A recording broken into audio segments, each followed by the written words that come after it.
Hello students and welcome back to the new video lecture of Visual Basic and Introduction to .NET. So first of all, let's see the content of this lecture. So content of these lectures are, this is our lecture 12 and we are entering unit 3. Our unit 2 1 and unit 2 are completed and we are starting from today we are starting the unit 3, that is interface, array and ActiveX data object. So the topics of today's lecture is interface. What is interface? SDI and MDI. What is SDI, MDI? Then arrays in Visual Basic. In that we have to see the topics one dimensional array, built-in array functions, for each loop and array types. So these are the content of this lecture. So first of all, let's start with the first topic, that is interface. So this is unit 3 and in this unit we are going to see interface. What is interface? What do you mean by interface? Graphical user interface you have here. Graphical user interface, we connect through the graphics by any applications. There is an interface in VB also, because we are developing an front end development. We are doing front end development course in VB. So first of all, we have to know what is interface. So form design is an interface between user and the application, and hence it is also called user interface design or screen design. It is also known as front end development. So form designing, this is the most important part of the Visual Basic, that is form design. How to design the form and how to interact with the user. जो user है उसके साथ कैसे interact करना है वो हम form designing के थ्रू ही करते हैं. बहुत सारे एप्लीकेशंस हम हमारे मोबाइल में, लैपटॉप्स में यूज़ करते रहते हैं, जिसमें कि कोडिंग होती है जावा की. आपको पता है बैक एंड में क्या होता है, जावा होता है, डेटाबेसेस होते हैं. एंड फ्रंट एंड में क्या होता है, सिर्फ आपको एक विंडो दिखता है और उस विंडोज़ के ऊपर कुछ ग्राफिक्स होते हैं, जिस ग्राफिक्स के ऊपर हम क्लिक करके उसके साथ अच्छे से इंटरेक्ट कर पाते हैं. So that is the interface.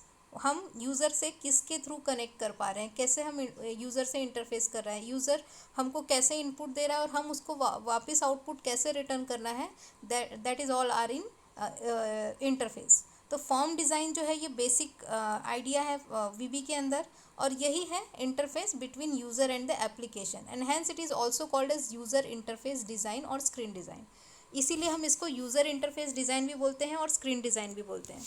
Because backend में क्या हो रहा है उससे हमें कोई लेना देना नहीं है, हम उसके बारे में नहीं जानते हैं. हम जो सामने देख रहे हैं हम उसी से इंटरेक्ट कर पाते हैं. बहुत सारे जो लोग हैं वो उनको बिल्कुल नॉलेज नहीं है कंप्यूटर लैंग्वेजेस का, या फिर बैकएंड में क्या चल रहा है, किस में कोडिंग हुई है, एप्लीकेशन को एंड्रॉयड एप्लीकेशंस कैसे डिज़ाइन हुए हैं, इनसे उनको कुछ लेना देना नहीं होता. वो एप्लीकेशन कैसे यूज़ कर पाते हैं, बाय ओनली स्क्रीन डिज़ाइन और यूज़र इंटरफेस डिज़ाइन. तो हम वो जो स्क्रीन डिज़ाइन कर रहे हैं वो कैसे इंटरैक्टिवली डिज़ाइन करें ताकि सामने वाले यूज़र को कोई भी परेशानी ना हो.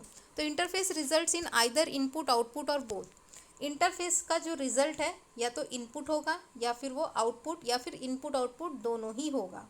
दोनों में भी आपको, अगर आप यूज़र से इनपुट ले रहे हो तो आपको उसको आउटपुट भी देना होगा, या फिर आप सिर्फ यूज़र से इनपुट ले रहे हो. जैसे कि आप एटीएम में जाते हो तो वहाँ पर आप आपका पिन एंटर करते हो, तो पिन एंटर करने के बाद वो कोई आपको आउटपुट देता है क्या? नहीं. वो क्या करता है, नेक्स्ट फॉर्म आपका ओपन कर देता है.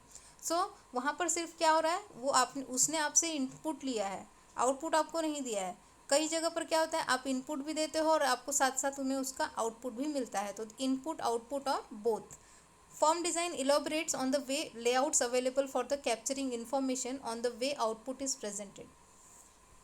अब ये फॉर्म डिज़ाइनिंग जो है ये इलेबोरेट करता है किस चीज़ को, वे लेआउट्स अवेलेबल फॉर कैप्चरिंग. कौन से लेआउट्स हमारे पास अवेलेबल है, हमको क्या इन्फॉर्मेशन यूज़र से लेनी है और हमको क्या इन्फॉर्मेशन यूज़र को देनी है, ये इसके ऊपर डिपेंड करता है कि हम फॉर्म को किस तरीके से डिज़ाइन करेंगे ताकि यूज़र ईजिली इंटरेक्ट कर पाए.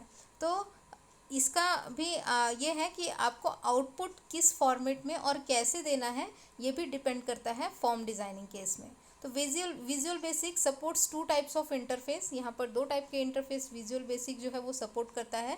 पहला है single document interface and second is multiple document interface. In short it is called SDI or MDI. SDI means single document interface and MDI means multiple document interface. What is SDI? Single document, एक form आपके सामने सिर्फ open हो रहा है और उसी के ऊपर आपकी पूरी प्रोसेस हो रही है, आपको दूसरे फॉर्म पे जाने की ज़रूरत नहीं है, मतलब उसी फॉर्म के अंदर आपको इनपुट भी करना है, उसी फॉर्म के अंदर आपको आउटपुट भी मिल रहा है, that is called single document interface. But कुछ एप्लीकेशंस जो होते हैं जो ज़्यादा बड़े होते हैं, जैसे कि अभी मैंने आपको ATM का एग्जांपल दिया था, तो वहाँ पर क्या होता है, एक फॉर्म ओपन होता है, फिर उसके बाद दूसरा फॉर्म होता है, फिर तीसरा फॉर्म होता है, तो that is called multiple document interface. एक फॉर्म के बाद दूसरा फॉर्म अपीयर हो जाता है, दूसरे फॉर्म के बाद तीसरा फॉर्म अपीयर हो जाता है. तो ये प्रोसेस कब तक चलती है? जब तक कि आपका पूरा प्रोसेस कंप्लीट नहीं हो जाता है. तो that is called multiple document interface. एक से ज़्यादा फॉर्म्स अवेलेबल होना, that is called multiple document interface. और सिर्फ एक ही फॉर्म अगर अवेलेबल है एप्लीकेशन में, then it is called single document interface. So let's see in detail what is single document interface. In a small application we require only one form. So user interact with application through this window. तो अगर कोई small application, what do mean by application? It is a software which you design, जिसको कि आप बना रहे हो. तो अगर आपके पास कोई स्मॉल एप्लीकेशन है, जैसे कि सपोज करो कि आपके पास एक एप्लीकेशन आपके पास एक सॉफ्टवेयर डिज़ाइन करने के लिए आया, जिसमें आपको क्या करना है कि सिर्फ वहाँ पर बिलिंग करनी है, मतलब शॉप से क्या क्या चीज़ें परचेस की है उसको वहाँ पे फीड करना है और उसका बिल, उसका टोटल निकाल के यूज़र को वो दे देना है. ठीक है, तो that is a one form application. एक ही फॉर्म की ज़रूरत है, दूसरे फॉर्म पे जाने की ज़रूरत ही नहीं है, तो that is a small application. So user interact with application through this window. इस विंडो के थ्रू ही वो इंटरैक्ट कर पाता है, इंटरैक्शन हो पाता है एप्लीकेशन में. एग्जाम्पल है यहाँ पर, Windows accessories notepad application uses single document interface. अब इसका बेस्ट एग्जाम्पल जो है हमारे पास है नोटपैड. हमारे लैपटॉप्स में, कंप्यूटर्स में या फिर मोबाइल्स में भी हमारे पास नोटपैड होता है.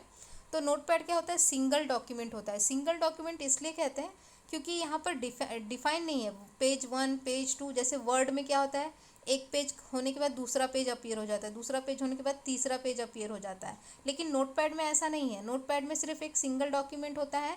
और अगर आपको दूसरा एप्लीकेशन यूज़ करना है या दूसरा विंडो ओपन करना है, तो आपको पहले को क्लोज करना पड़ेगा. That is the restriction in single document interface. तो Windows accessory Notepad applications uses single document interface. Notepad hold only single document at a time. एक टाइम पर एक ही डॉक्यूमेंट होल्ड कर सकता है. When we open new document the previous open document must be close. अगर आप नया एप्लीकेशन ओपन कर रहे हो, यहाँ पर नया डॉक्यूमेंट ओपन कर रहे हो, तो आपको प्रीवियस वाला क्लोज करना पड़ेगा, तभी आप नया वाला ओपन कर पाओगे. So in this application the interface remains constant throughout the application. यहाँ पर जो इंटरफेस है वो कॉन्स्टेंट रहेगा, मतलब एक ही रहने वाला है, एक ही फॉर्म रहेगा, दूसरा फॉर्म अपीयर ही नहीं होगा. जैसे मैंने बोला बिल बनाना है, तो बिल बनाने के लिए एक ही फॉर्मेट रहेगा, सिर्फ वहाँ पर क्या चेंज होंगे, आइटम्स के नेम चेंज होंगे. जो भी आइटम आप वहाँ से परचेस करोगे उसके नाम चेंज होंगे, बाकी वहाँ पर कोई भी एप्लीकेशन में चेंजेस नहीं होंगे. तो इन this application the interface remains constant and through out the application. पूरे एप्लीकेशन में एक ही इंटरफेस वहाँ पर रहेगा. Next is MDI. So multiple document interface मतलब जहाँ पर एक से ज़्यादा इंटरेक्शन करने की ज़रूरत है. So when an application is designed, usually it contain a number of forms and each of these forms are displayed separately on the screen and move, maximize और minimize. तो यहाँ पर एक से ज़्यादा नंबर ऑफ़ फॉर्म्स है आपके पास. अब क्या होता है, नंबर ऑफ़ फॉर्म्स आपके पास है और आप चाहते हो कि आप पर्टिकुलर फॉर्म के ऊपर वर्क करें. तो ऐसा तो नहीं है कि पहला फॉर्म आपको, मतलब फर्स्ट फॉर्म आपको यूज़ करना ज़रूरी है, फिर सेकेंड यूज़ करना ज़रूरी है, फिर थर्ड यूज़ करना ज़रूरी है. आप डायरेक्टली नेक्स्ट इस पे भी जा सकते हो, मतलब जो भी फॉर्म आपको यूज़ करना है आप उसके ऊपर भी जा सकते हो by using MDI, multiple document interface. तो when application is design usually it contains a number of forms. बहुत सारे फॉर्म्स अगर हैं तो उनको डिस्प्ले करना है सेपरेटली ऑन स्क्रीन. देन अगर आप उसको मूव करना चाहते हो, मैक्सिमाइज करना चाहते हो, मिनिमाइज करना चाहते हो, तो उसके लिए आपके पास अवेलेबल है multiple document interface. So the separately from the other form, there is a solution for this is MDI. MDI was designed to simplify the exchange of information among documents all under the same roof. एक ही छत के नीचे, जैसे बोलते हैं ना, एक ही छत के नीचे सभी चीज़ें आपको अवेलेबल मिलेगी, तो एक ही फॉर्म के ऊपर आपको मल्टीपल फॉर्म्स की जानकारी मिलेगी। अब एटीएम का एग्जांपल मैं दे रही थी, तो एटीएम का एग्जांपल क्या होता है, उसमें क्या होता है, एक फॉर्म आपके सामने ओपन रहता है, उसको आप अगर फीड करते हो, उसके ऊपर जो ऑप्शंस आए हैं आप उसको क्लिक करते हो, या जो इन्फॉर्मेशन वो आपसे मांग रहा है, तो वो नेक्स्ट इस पे चला जाता है, अदरवाइज वो उसी पे रहेगा। तो जब वो उसी पर है then it is single document interface, लेकिन जब आप उसको इंफॉर्मेशन प्रोवाइड कर देते हो तब वो नेक्स्ट इस पे जाता है।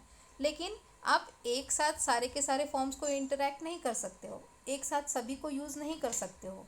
मतलब आप लॉगिन, जैसे आपका पिन, एंटर पिन वाला फॉर्म प्लस आपका ट्रांजैक्शन वाला फॉर्म, आप इसको एक साथ यूज़ नहीं कर सकते हो।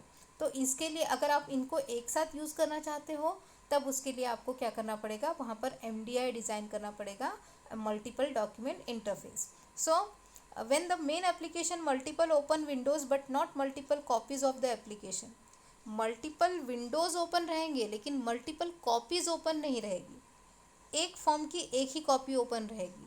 जैसे सपोज करो आपके पास 4 फॉर्म्स हैं, तो अगर आप चारों फॉर्म को ओपन करना चाहते हो तो चारों फॉर्म को ओपन करके रख सकते हो, लेकिन अगर आप फिर से नेक्स्ट पहले फॉर्म को ओपन करना चाहते हो तो it will not happens, because windows but not multiple copies of the applications are present there.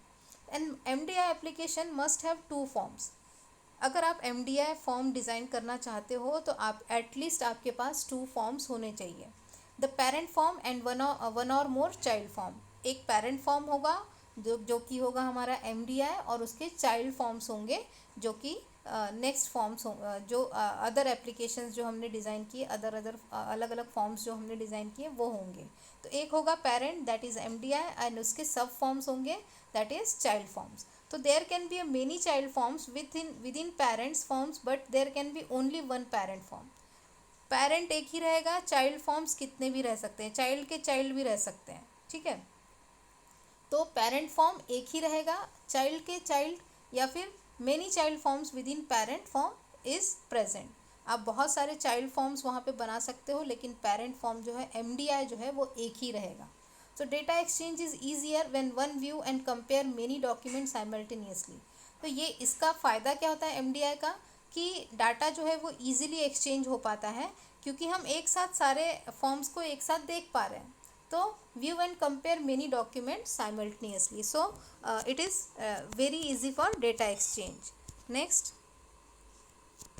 अब यहाँ पर देखो SDI भी दिया हुआ है, MDI भी दिया हुआ है। अब देखो SDI के लिए कोई एप्लीकेशन आपको अलग से डिज़ाइन करने की ज़रूरत नहीं पड़ती है, वहाँ पर एक सिंगल जो हमारा फॉर्म होता है जहाँ पर हम डिज़ाइन करते हैं। अब ये जो फॉर्म एप्लीकेशन यहाँ पर बना है, मैसेज बॉक्स दिया हुआ है, टेस्ट एंड और नेक्स्ट टेस्ट, तो ये जो है ये एक ही डॉक्यूमेंट है, और ये सिंपल सा फॉर्म है जो हम लोग हमेशा हमारा एप्लीकेशन डिज़ाइन करने के लिए VB में यूज़ करते हैं। अब MDI जो है, देखो MDI फॉर्म 1 दिया हुआ है, इसका कलर थोड़ा सा ब्लैक होता है, और इसमें आप सिर्फ और सिर्फ मेनू डिज़ाइन कर सकते हो, और इसके अलावा इसमें कोई भी जैसे यहाँ पर आपको टेक्स्ट बॉक्स कमांड बटन्स दिख रहे हैं, टेस्ट एंड नेक्स्ट टेस्ट, ऐसे यहाँ पर आप डिज़ाइन नहीं कर सकते हो। MDI is only for menu designing, यहाँ पर आप सिर्फ मेनू डिज़ाइन कर सकते हो।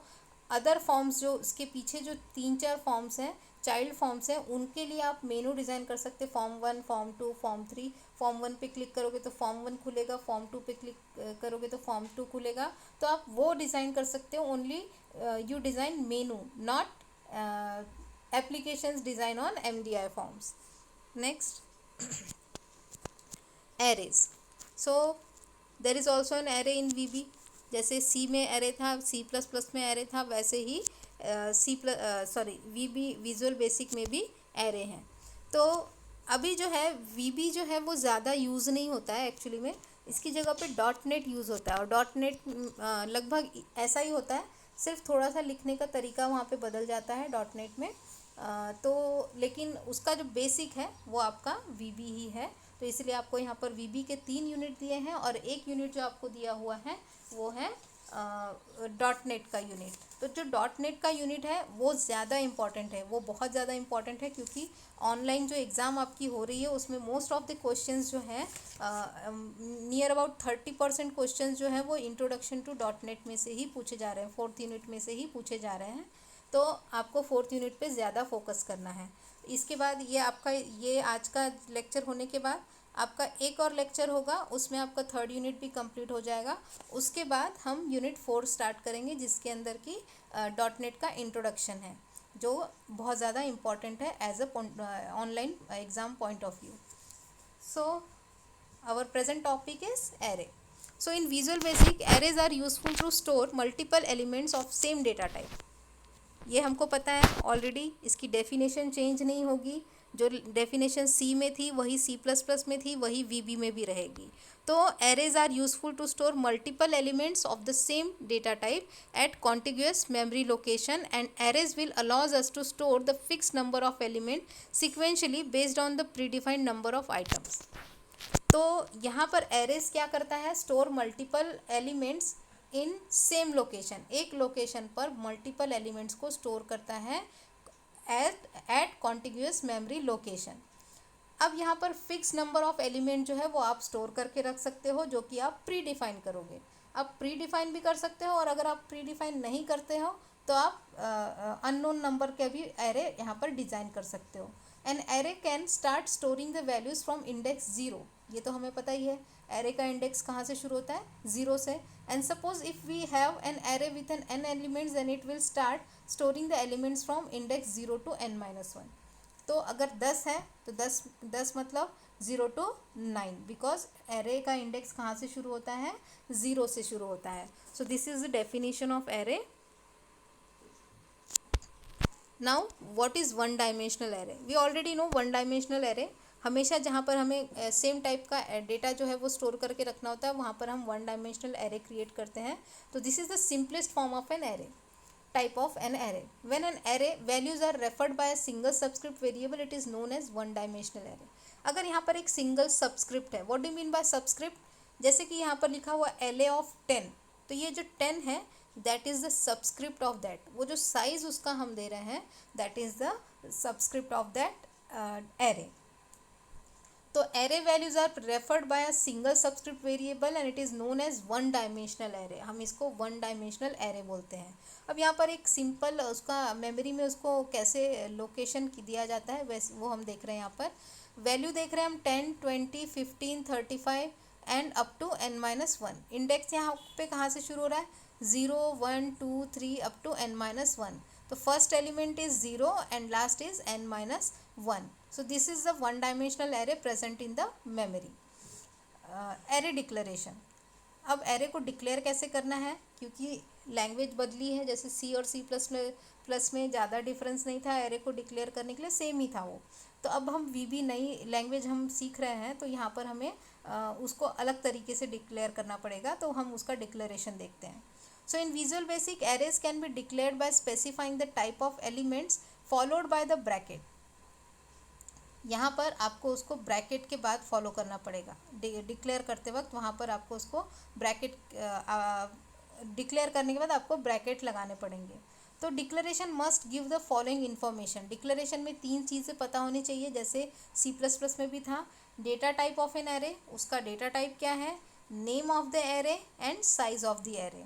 तो सिंटेक्स यहाँ पर देख रहे हैं हम, dim array name size as data type. तो ये इसका सिंटेक्स है, जहाँ पर हम डीम का यूज़ करते हैं। What do you mean by deem?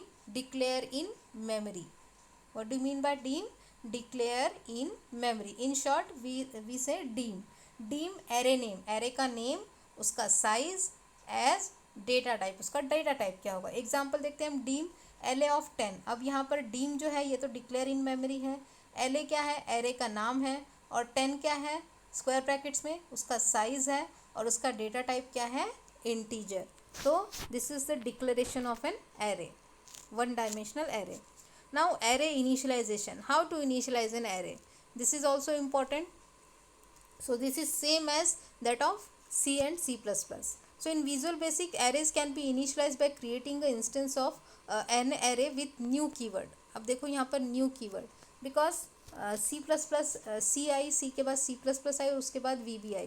तो सी प्लस प्लस के बाद जितनी भी लैंग्वेजेस हम देखते हैं वहाँ पर सब वो कैसी लैंग्वेजेस हैं, ऑब्जेक्ट ओरिएंटेड है।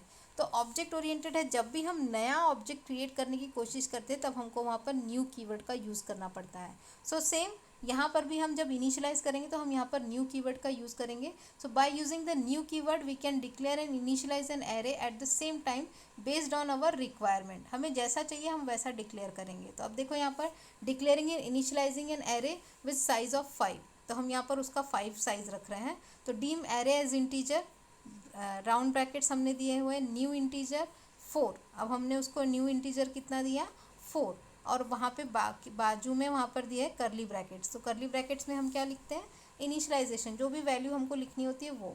फिर यहाँ पर देखो दूसरा एग्जांपल में dim array 2 as integer, new integer 4, और उसको फिर इनिशियलाइज भी किया है 1, 2, 3, 4, 5। अब यहाँ पे 4 दिया हुआ है ब्रैकेट के अंदर। 4 इसलिए दिया हुआ है क्योंकि वो 0 से स्टार्ट हो रहा है, 0, 1, 2, 3, 4। तो कितने हो गए total number of elements, 5। Now dim array 3 as integer function new integer, यहाँ पर देखो अब वो ब्लैंक है, फिर भी हमने उसको क्या किया है, उसमें 5 वैल्यूज़ जो है इनिशलाइज की है। डीम एरे 4 एज इंटीजर, अब यहाँ पर देखो हमने न्यू कीवर्ड का यूज़ नहीं किया है, फिर भी हम विदाउट न्यू कीवर्ड के भी उसको इनिशियलाइज कर सकते हैं 1, 2, 3, 4, 5। Last is dim array 5 as integer. अब हमने यहाँ पर कोई उसको दिया नहीं है, और array 5 is equals to new integer. अब हम उसमें क्या इंसर्ट करना चाह रहे हैं, कौन सी वैल्यू स्टोर करना चाह रहे हैं, वो हमने करली ब्रेसेस के अंदर लिखी है। So this is the initialization of an array. This is not important, but we have to know how to initialize an array in VB. Next topic is built-in array functions. What is built-in array function? array के अंदर 2 built-in functions जो है वो VB के अंदर present है। तो Visual Basic supports 2 built-in functions. First is lower bound. L bound means lower bound. So this function is useful to find the lower limit of an array. सबसे कम उसकी limit क्या है? By default lower bound is 0 because क्योंकि index कहाँ से शुरू होता है, 0 से। So when not change by using option based statement one can change the lower bound. अगर आपको उसका इंडेक्स 0 से नहीं रखना है, अगर आप उसका इंडेक्स 1 से चाहते हो तो आपको उसको क्या करना पड़ेगा, चेंज करना पड़ेगा। और वो चेंज आप कहाँ पे करोगे, ऑप्शन बेस्ड स्टेटमेंट में। ऑप्शन बेस्ड स्टेटमेंट कहाँ पर होती है, टॉप ऑफ द फॉर्म। सब पूरे जितने भी कंट्रोल्स हैं उसके सारे टॉप ऑफ द फॉर्म के ऊपर जो है वो हम वहाँ पर ऑप्शन बेस्ड स्टेटमेंट बनाते हैं। What do mean by option based statement? जैसे कि हम ग्लोबली डिक्लेयर करते थे, जैसे कि सी प्लस प्लस में क्या होता था, हेडर फाइल्स डिक्लेयर करते थे, उसके बाद अगर हम कोई फंक्शन अगर हम वहाँ पे डिज़ाइन करते हैं तो वो क्या होता है, ग्लोबली पूरे फॉर्म में हम उसको यूज़ कर सकते थे कहीं पर भी। तो वैसे ही ऑप्शन बेस्ड स्टेटमेंट भी जो है ये ग्लोबली, मतलब सारे मॉड्यूल्स के लिए कॉमन होगा। जितने भी आपके मॉड्यूल्स आप डिज़ाइन करोगे, जितने भी आप कोडिंग करने वाले उन सब के लिए कॉमन अगर आपको एक ही बार डिक्लेयर करना है।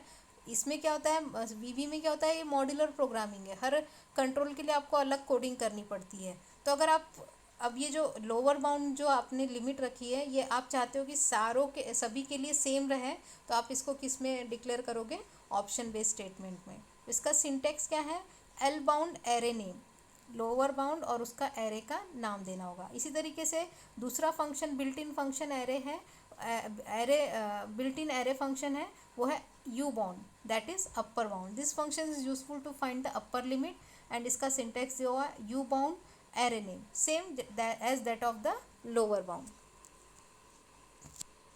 अब यहाँ पर एक सिंपल एग्जांपल दिया है, find the lower and upper bound defined to the given array, for the given array. तो यहाँ पर देखो ऑप्शन बेस है, ऑप्शन बेस 1 में हमने यहाँ पर डिक्लेयर किया dim A of 5 as integer and print lower bound and L bound of A and print upper bound and ampersand U bound of A. तो यहाँ पर हम दोनों को हम यहाँ पर ऑप्शन, ये जितनी भी कोडिंग हमने कहाँ पे लिखी है, ऑप्शन बेस 1 में लिखी हुई है। तो यहाँ पर हम क्या प्रिंट करना चाह रहे हैं, lower bound of the array and upper bound of the array. So this is the example of lower bound and upper bound. Next is for each loop. जैसे हमने बहुत सारे लूपिंग पढ़ी हुई है, देखी हुई है, इसके पहले हमने सारे कंट्रोल स्टेटमेंट्स जो है वीबी के अंदर, वो सारे हमने सेकेंड यूनिट के अंदर फर्स्ट यूनिट के अंदर हमने देखा था कंट्रोल फ्लो स्टेटमेंट के अंदर, जहाँ पर फॉर ईच लूप भी था, लेकिन हमने वहाँ पर उसको कवर नहीं किया था क्योंकि उसका यूज़ वहाँ पे था ही नहीं, वो एरे में यूज़ होता है, इसके लिए हमने इसको यहाँ पे कवर किया है। So we be support a special loop called as for each to access the value of object और collection like arrays instead of specifying lower and upper bound. VB के पास एक वीबी के पास एक स्पेशल लूप है जिसको हम फॉर ईच लूप कहते हैं, और ये क्या करता है, वैल्यू ऑफ ऑब्जेक्ट और collection like array instead of specifying, वहाँ पर आप पूरे एरे का कलेक्शन देखते हो, ना कि आप उसका लोअर बाउंड और अपर बाउंड देखोगे। The subscript variable of this loop should be the data type variant. अगर आप फॉर ईच लूप डिज़ाइन कर रहे हो तो उसका डेटा टाइप क्या होना चाहिए, वेरिएंट होना चाहिए। What do you mean bye variant? Variant मतलब क्या होता है कि यूज़र को पता नहीं है कि प्रोग्रामर को पता नहीं है कि यूज़र किस टाइप का डेटा एंटर करने वाला है, तब हम उसको क्या डिक्लेयर करते हैं, वेरिएंट। वेरिएंट डिक्लेयर करने से क्या होगा कि अगर आप इंटीजर भी देते हो तो भी वो एक्सेप्ट करेगा, फ्लोट भी देते हो तो भी एक्सेप्ट करेगा, स्ट्रिंग भी देते हो तो भी एक्सेप्ट करेगा, कैरेक्टर भी देते हो तो भी एक्सेप्ट करेगा। तो that is the use of variant. अगर आपको नहीं पता है कि आपके पास क्या इन्फॉर्मेशन फीड होने वाली है, तब आप उसका डेटा टाइप वेरिएंट रख सकते हो। तो this type of loop is specially useful when user don't know the number of elements in a collection. ये कब यूज़फुल है, जब यूज़र को नहीं पता है कि आपके पास कितने एलिमेंट्स ऑफ कलेक्शन में आने वाले हैं।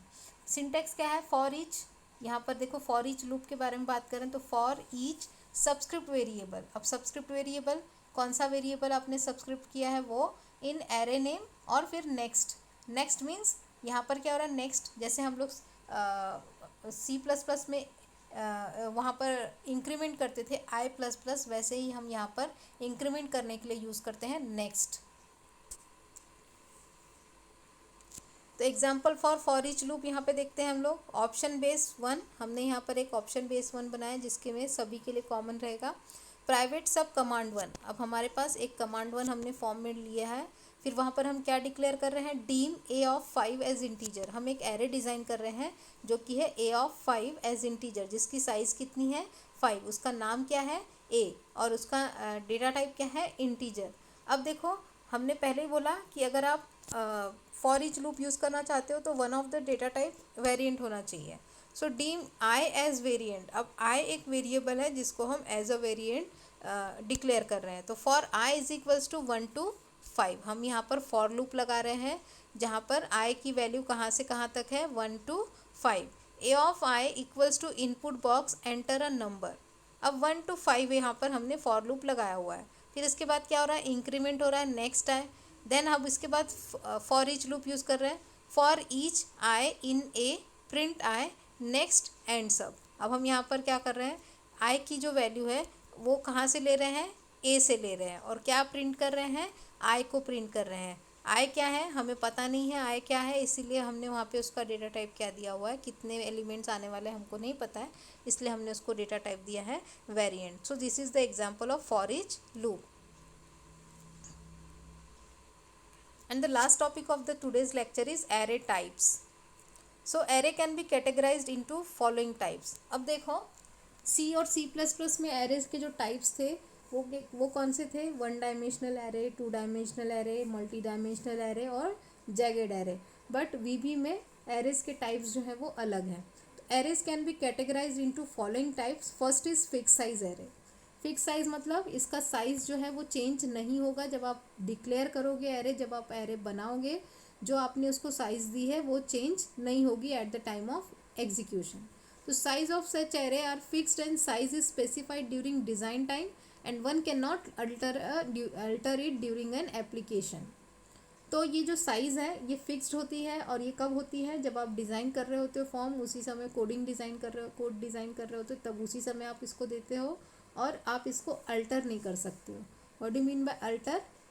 अल्टर मीन्स चेंज, आप उसको चेंज नहीं कर सकते हो at the time of execution. Syntax क्या है, dim array name integer constant as data type.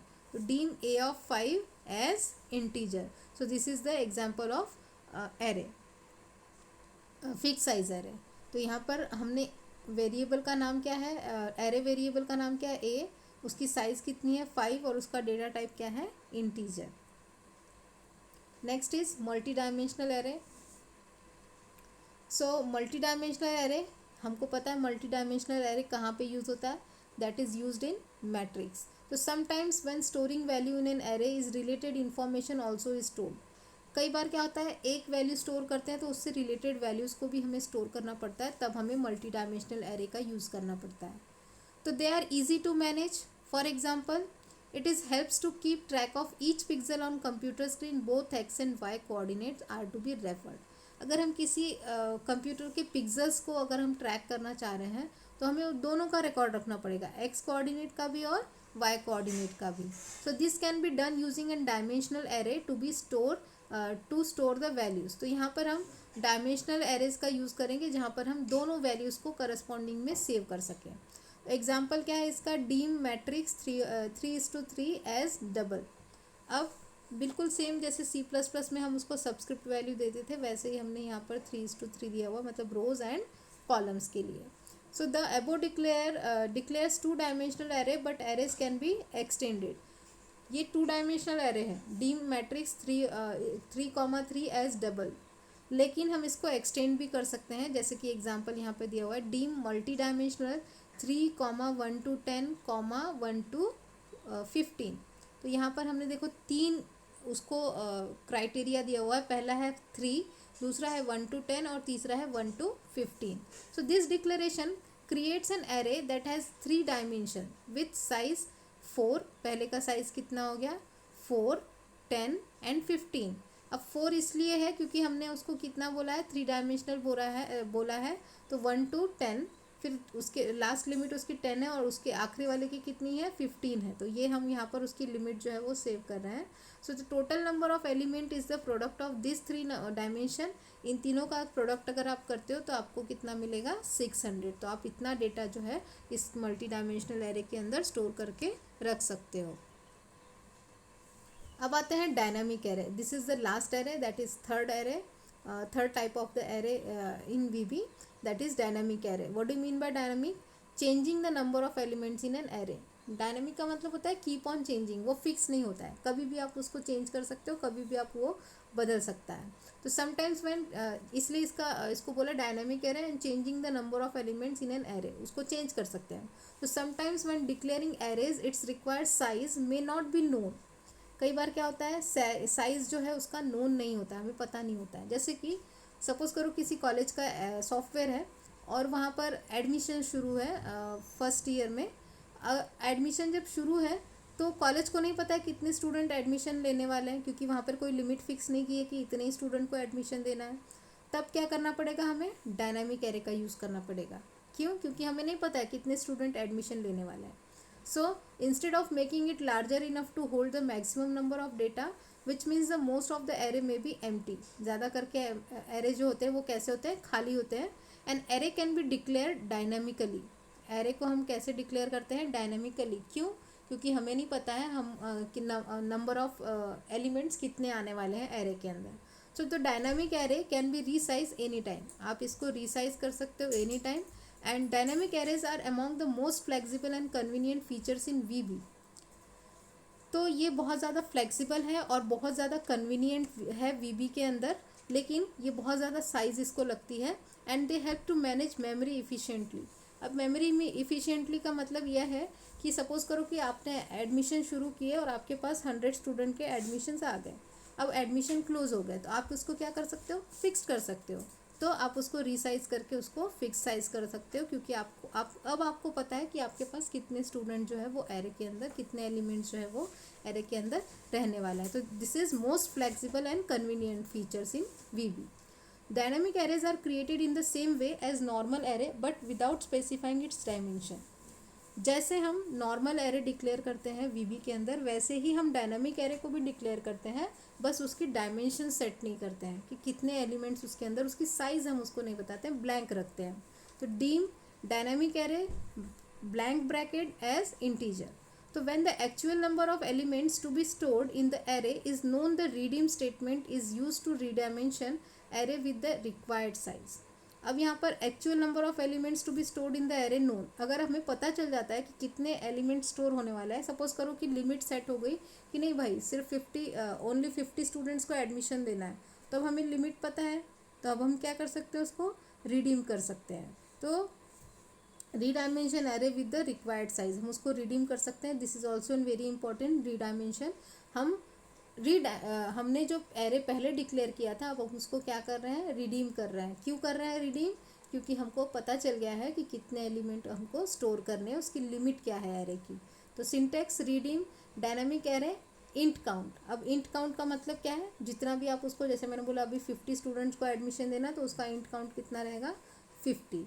अब आपको यहाँ पर उसका डेटा टाइप बताने की ज़रूरत नहीं, क्योंकि यू ऑलरेडी डिक्लेयर फर्स्ट, आपने पहले ही उसको डिक्लेयर कर दिया है, इसलिए आपको दोबारा से उसका डेटा टाइप बताने की ज़रूरत नहीं है, सिर्फ आप उसका साइज रिडीम कर रहे हो। सो this is dynamic array and this is third type and it is very useful. So this is the first topic of unit 1. Two topics of unit 3, that is interface and array. Only one topic is left from the unit 3, that is ActiveX data object. So in the next lecture we are covering ActiveX data object. So unit 1 already completed and you have submitted. Some students are not submitted yet the assignment, and unit 2 assignment I will giving in next 2 days. So please submit the assignment please, and on my mail. And after that we are going to see another topic of unit 3 ActiveX data object in the next lecture. So thank you.